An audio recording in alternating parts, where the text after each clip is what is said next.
Her dad called me a placeholder and laughed that I wouldn't last the year. So I proposed. To someone else. His face when he saw who I chose?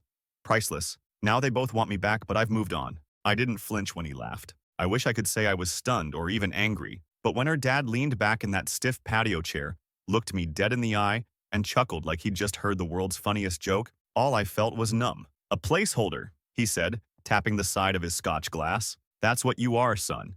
You're not the guy. You're just the guy before the guy. Trust me. She'll move on by Christmas. Maybe sooner. He wasn't whispering. Wasn't even trying to be subtle. Her mother winced. My then-girlfriend Rachel, 27 female, stared hard at her phone pretending not to hear. And I, dumbass that I am, nodded like I'd just been told the weather forecast. Rachel didn't say a word to defend me. That silence? That was the moment I knew something had cracked. I'm Nate, 30 male, software engineer. Nothing flashy, but I pay my bills, cook a killer roast, and thought I'd finally found my person in Rachel. We met during a Code Bootcamp fundraiser 3 years ago. She was managing social media for the event. I was giving a dorky talk about app design. She came up after, teased me for saying like too much, and walked away with my number. We clicked fast. She was witty, sharp-tongued, could match my sarcasm beat for beat. First date? We closed down the sushi place and slow danced to music from her phone on a dark sidewalk like fools. I fell. Hard. We moved in together after a year, talked rings after 2. I'd never introduced anyone to my family before her. She was my first this-could-be-it person. Her family, though, that was a different story. Her dad, Leonard, was the type of man who made you feel like you were always auditioning. Corporate finance retiree, country club energy, the kind of guy who tells waiters no ice like it's a power move. Her mom, Claudette, had polite venom down to an art, always smiling as she sliced you open with a comment about your salary or your small but cozy apartment. I thought they'd warm up once they saw how serious we were. Spoiler, they didn't. Every holiday dinner came with passive-aggressive wine pours. Every family gathering was a subtle roast. Rachel never called them out. That's just how they are, she'd say. They'll come around. But they didn't. If anything, they got worse. By the time Leonard dropped the placeholder bombshell, I'd already been doubting myself for weeks. Rachel had started staying late at work, changed her phone password, grew distant in these little micro-moments, pulling away when I touched her knee under the table, zoning out during our movie nights. And yet, I stayed. Like an idiot, I stayed. Until that night. Because when someone calls you a placeholder and the woman you love says nothing, you learn everything you need to know. I didn't say a word during the car ride home. Neither did she. But something had shifted in me. My heart hadn't broken. It had calcified.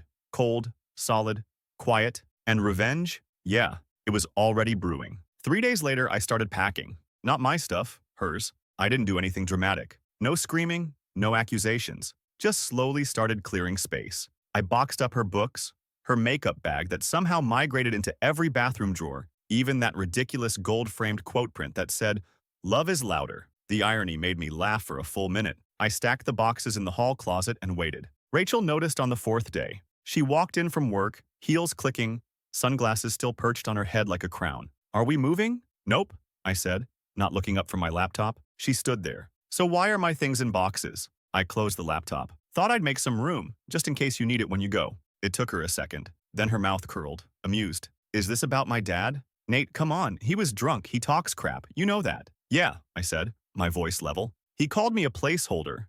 And you let him." "I didn't laugh," she said defensively. "Number. You didn't laugh. You just didn't say a damn thing." She sat on the arm of the couch, arms crossed. "You're really going to throw 3 years away over a dumb comment from a man who doesn't matter?" "He matters to you," I said. "Enough that you let him call me disposable while you scrolled through Instagram." Rachel didn't respond, just stared at the floor like it had answers. Then she dropped the real bomb. "Fine. You want truth? You're not wrong.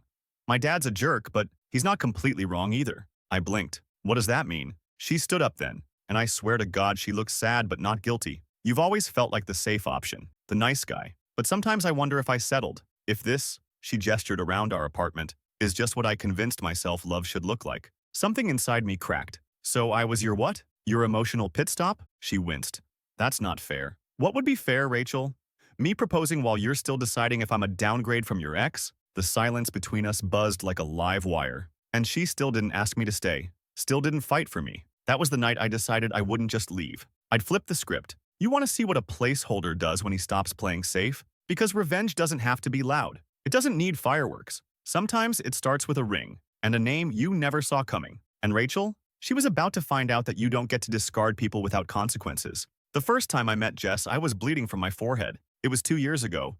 I'd tripped over a curb running to catch a bus, cracked my head on a mailbox like a cartoon idiot. Jess, 26F, was walking her rescue pit bull, Luna, and saw the whole thing. I was trying to downplay it, like I hadn't just split my skin open in public, when she said, "You're bleeding like a horror movie extra. Sit your ass down." She patched me up with napkins and dog treats. I remember thinking, this girl is chaos and caffeine wrapped in flannel and sarcasm. We stayed friends. Nothing ever happened between us because I was with Rachel, and Jess was always in some doomed situationship with guys who quoted Bukowski and played sad boy indie rock. But Jess saw me. That kind of seeing that cuts through your best performance and your worst excuses. She never flirted, never pushed, but she made me feel like I wasn't crazy when I'd vent about Rachel's family. She'd tilt her head and say, "Why are you letting them talk to you like that? Who raised you to think that was love?" I never had an answer. So when I texted her that night, just a simple, "You free?" she didn't ask questions, just sent back, "Whiskey or wine?"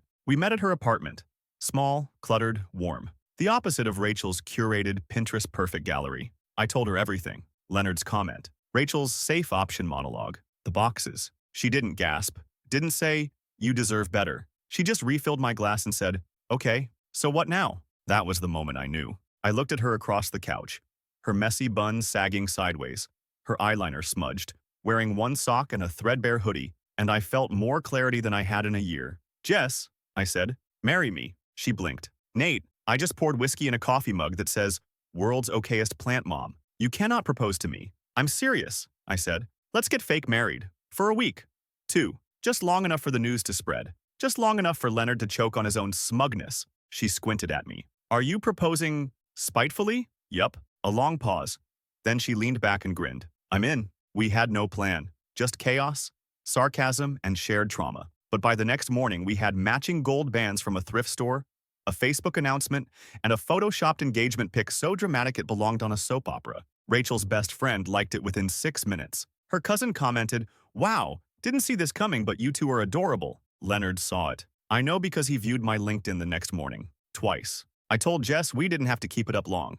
She just said, "Oh no, baby, we're doing a full rollout." We were about to drag my ex and her daddy through a PR nightmare of their own making. I didn't expect the voicemail. 3 days after the post went up, Rachel called twice. I ignored both. She didn't leave a message. Then, Sunday afternoon, I got a voicemail from an unknown number. It was Leonard. His voice, so smug at the patio, so condescending in that Scotch haze, was suddenly clipped, cold, almost shaken. "Nathan, it's Leonard.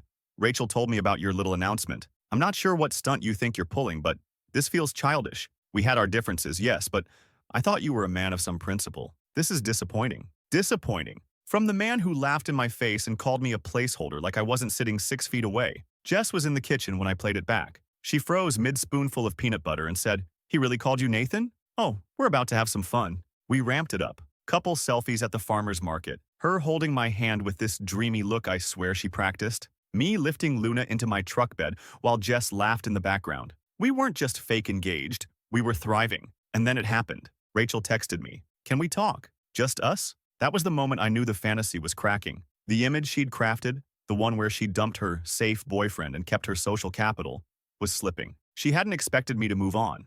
Not like this. Not better. I didn't reply. So she showed up. Monday night, my doorbell rang. Jess was at work. I opened it, and there she was. Rachel in a trench coat, no makeup, holding a box of old photos like it was an emotional ransom note. "You didn't even give me a chance," she said. I leaned against the frame. "A chance to what? Find someone more dangerous? Exciting? Richer?" She flinched. "Nate, this thing with Jess, it's not real, right?" "Depends," I said. "It feels a hell of a lot more real than what we had by the end." She stepped forward like she might touch me, but stopped. "You know my dad just says stuff. He doesn't mean it. You didn't stop him." She went quiet, then whispered, "I didn't think you'd take it so personally." That was it. That was the moment. That's when I realized she still didn't get it. It wasn't about Leonard. It was about her letting someone call me worthless while she watched. She didn't just tolerate it. She absorbed it. I stepped back and said, "Jess thinks I'm fire. That's the difference." Rachel's face went pale. She stepped back, humiliated. She knew she'd lost. Not to someone richer, not even someone prettier, but someone who valued me. As she turned to go, she said one last thing that was so full of venom it made my chest go cold. "She's not even your type." I smiled. Number. She's better. Update 1. All right, Reddit. Y'all went feral. Some of you were screaming, "Yes, King."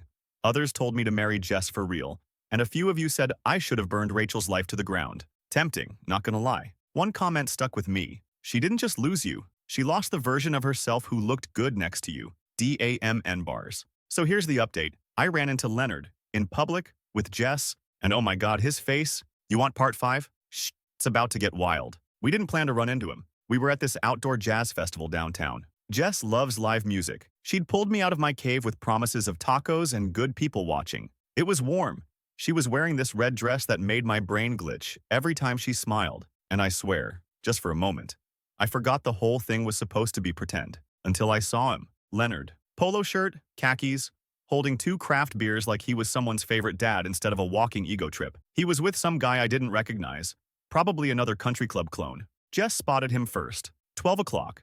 Tall, tan, and full of himself. I turned and locked eyes with him. He froze. I don't think he recognized Jess at first. She wasn't the girl from 2 years ago with ripped jeans and dog fur on her hoodie. Tonight, she looked like trouble wrapped in elegance. Like the kind of woman who chooses to be seen. "Nathan," he said, walking up, putting on that same fake charm voice he used to use at holiday dinners. "Didn't expect to see you here." Jess turned, perfectly timed, and wrapped her arm around mine. "Oh hey," she said sweetly. "You must be Leonard. Nate's told me so much." He blinked. "And you are?" "My fiancé," I said, eyes never leaving his face. "Jessica." You know that moment in a movie when the villain realizes the tables have turned? That subtle twitch of the eye, the barely concealed panic. That's what I saw. It was delicious. He gave this awkward little nod. "Well, that was fast." "Love moves fast when it's real," Jess said, leaning in. "Especially when you're not just a placeholder." Boom. He choked on his drink. I didn't mean... Rachel?" Jess raised her eyebrow. "Oh, Rachel. How's she doing?" Leonard didn't answer. Just mumbled something about needing to find the food truck and practically sprinted away. Jess turned to me after he was gone, eyes sparkling. "Did that feel as good for you as it did for me?" I laughed. He looked like he just saw his investment portfolio crash. We toasted lemonade in plastic cups. We were giddy, high on petty. But here's the thing. The night didn't end when we left the festival. We got back to her place. She kicked off her shoes. I poured us wine, and the air got different, heavier, like the pretending had peeled off something real underneath. We didn't kiss.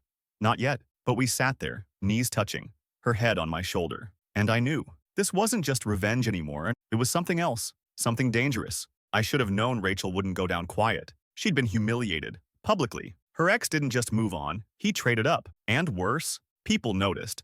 Her cousin messaged me to say congrats. Her old roommate followed Jess on Instagram and commented, "Obsessed with you two." Even her Pilates instructor left a heart emoji on our fake engagement photo. "So yeah," Rachel snapped. "It started with texts.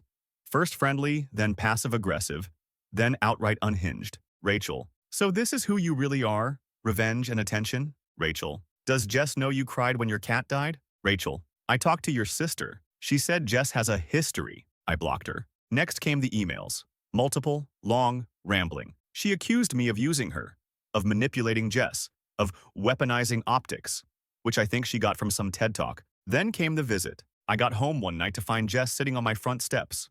Pale, silent. She looked up. Rachel came to my work. My stomach dropped. She walked into the damn cafe, ordered a matcha latte, and told my manager I was in a fake relationship with you to make her jealous. Said I was unstable and might start showing up at your ex's door next. I stared at her, speechless. "She smiled the whole time," Jess said quietly. "Said she was looking out for you." That was the moment the line got crossed. Not when she insulted me, not when she ignored my boundaries, but when she tried to sabotage Jess's job, her life. That's when something inside me snapped clean in two, because Jess didn't ask for this. She was just the one person who stood up with me while the others pushed me down. And now she was in Rachel's crosshairs. I looked her in the eye. "We're done pretending." Jess tilted her head. "What do you mean?" I stepped closer. "I don't want a fake fiancé. I want the real thing." For the first time, she was speechless. "I don't know how this happened," I said, "but it's not revenge anymore. Not for me." She was quiet for a long time, then whispered, "Me neither." Update 2. "Okay, Reddit. You maniacs." I read your comments out loud to Jess and she laughed so hard she snorted wine. One of you said, "Bro made Rachel drop her mask and Jess pick up a ring." Poetry. Here's the update you didn't expect. We're actually engaged. For real this time. No thrift store rings. No fake captions. I proposed last night on her rooftop with a Taco Bell bag between us and a pit bull trying to lick the ring box. She said yes. She cried. I cried. Luna peed a little in excitement. It was perfect. Rachel, if you're reading this, you called me a placeholder. You were right. I was holding a place for someone better. The ring made it real, and that's when she lost it. 2 days after I proposed to Jess, on a rooftop with Luna sneezing on the champagne, 10 out of 10 would recommend, I got an email from my boss. Subject line, urgent HR inquiry. My heart sank. I opened it to find a forwarded message. Someone had anonymously sent HR a concerned report that I was engaging in inappropriate conduct with a subordinate and creating a hostile environment by leveraging a personal relationship for workplace influence. I work remotely. I don't have subordinates. Jess doesn't even work in my industry. But the screenshots they attached? Oh, they were from Jess's Instagram. One of us kissing, another of us in bed, fully clothed, reading. But you know how people crop things. A caption. He's the best thing I never saw coming. It was Rachel. No doubt in my mind. The style, the grammar, the pettiness. She wasn't just trying to hurt me now, she was trying to ruin me. I called Jess, told her everything. She went quiet for a moment, then asked, "Do you trust me?" "Of course." "Then let's end this." I wasn't sure what she meant, until I got the invite. Rachel was throwing herself a birthday party, lavish, dramatic, at her parents' house. Her mom even emailed Jess and invited her, probably trying to patch things up and save face. Jess looked at me across the table. "Let's go. You want to walk into the lion's den?" She grinned. "I want to hand the lion her own teeth." We dressed like a power couple straight out of a revenge movie. Jess in this slinky black dress that said, "I win." Me in a tailored suit Rachel had once told me made me look too intimidating for family functions. We showed up late, of course. Everyone turned. Rachel was mid-sentence, holding a glass of wine, and when she saw us, she froze. Her smile didn't crack. It shattered. Jess walked up first. "Thanks for the invite. Heard there'd be cake." Rachel sputtered. You're not seriously here." I smiled. "We're here to wish you the best. After all, big year. Lots of changes." Jess leaned in, her voice sweet but slicing, "And we wanted you to see it with your own eyes. Just how real this is." Rachel's hand trembled around her wine glass. I expected yelling, or tears, but what she did next chilled me. She smiled. "Oh, I'm so happy for you two," she said, loud enough for the whole room to hear. "Really, it's just so sweet that Nate finally found someone who doesn't mind settling." Jess tilted her head. "Ah, still trying to convince yourself you weren't the mistake?" Gasps. "Real ones." Then Rachel did it. She threw her wine glass. Not at Jess. At me. It hit my chest. Shattered. Wine and glass everywhere. Silence. Then her dad, Leonard, stood up and said, loud and clear, "Rachel, get out." She looked stunned. "What? You're embarrassing yourself. And us?" Her lip trembled. She looked around the room, at all the people now staring with open disgust. And then she ran. Jess wiped a droplet of wine off her shoulder and said, "So, about that cake?" We didn't stay long after the meltdown. Jess got her cake, red velvet, fittingly dramatic, and we left before the gossip fully exploded. I thought that was the end. Rachel humiliated. Reputation in tatters. Done. But Leonard wasn't finished. 2 days later, I got a call. Unknown number. I almost didn't pick up. "Nathan," he said, voice gravel low. "I owe you an apology." I sat down. "I saw it," he continued. "All of it. Not just the party. The months before. The way she treated you. The way we treated you." Silence. Then he said, "You were never the placeholder. We just weren't good enough to be your people." I didn't know what to say. "She's staying with her sister. We're cutting her off financially." I should have done that years ago. He paused, then asked, "Would you ever consider talking to her again?" I laughed. Not cruelly, just exhausted. "Leonard," I said, "she didn't just let me burn. She handed out the matches." He didn't argue. "I understand," he said. "You deserved better. I'm glad you found it." And that was it. The man who once called me nothing walked away knowing I'd become the something he couldn't ignore. The last time I saw Rachel, she was sitting outside the coffee shop Jess used to work at, alone, hair pulled back too tight. No ring, no smile. I didn't stop. I didn't wave. I just walked past, fingers laced with Jess's, Luna trotting ahead. There was nothing left to say, because in the end, revenge isn't always fire and fury. Sometimes it's just building a life so good, it makes your absence the loudest thing they hear. And mine? It echoes. Update 2. Hey Reddit, thought I was done. Thought the last part, Rachel's wine glass tantrum and Leonard's dramatic exile, was the final scene. But turns out, when someone's been living in delusion long enough, the crash landing doesn't happen all at once. It's a slow collapse, and I've had front row seats to every glorious, painful second. So here's how it really ended. Rachel didn't just disappear. She detonated. After the party, word spread. Not just among friends and family, but professionally. Her boss heard about the outburst. Apparently, throwing wine at your ex-fiancé in front of 40 witnesses is not aligned with company values. She didn't get fired, at first, But then someone leaked screenshots. Rachel, ranting in a group chat about how she'd ruin that sad little Jess girl and make Nate's career go up in flames. She even joked about HR complaints. Guess what? Her coworker was in that chat. Guess who forwarded it to HR? She's currently unemployed. As for her social circle, gone. The friends who used to defend her, she's just passionate. Bailed. The ones who laughed when she'd poke at me at dinners, silent. One even DM'd Jess to apologize. Said they never realized how cruel Rachel really was until they saw her spiral. But the worst? Her mom. Claudette messaged me. A full apology. Long, formal, riddled with guilt. Said watching me stand by Jess through the storm showed her something she never expected. That maybe the quiet, thoughtful ones are the strong ones all along. She closed it with, I hope you and Jessica have the life Rachel could never see, because you deserve that kind of love. I read it twice before deleting it. Some ghosts don't deserve a reply. Now here's the real update. The one I wasn't sure I'd share. Jess and I, we got married. Not a show. Not a circus. Just 20 friends, 2 dogs, barefoot on the cliffs in Big Sur. She wore a dress with pockets. I cried reading my vows. We danced barefoot in the sand to an old Bon Iver song on her crackling Bluetooth speaker. There were no toasts. Just people who loved us. Who chose us. Leonard wasn't invited. He sent a gift anyway. A pocket watch. The engraving said, "Time proved you right. We keep it in a drawer." Because time did prove me right. About Rachel. About love. About not being a placeholder, but a man worth standing beside. And every now and then when life gets quiet, Jess will kiss my forehead and say, "Remember when she called you safe?" And I'll whisper back, "Yeah." And thank God.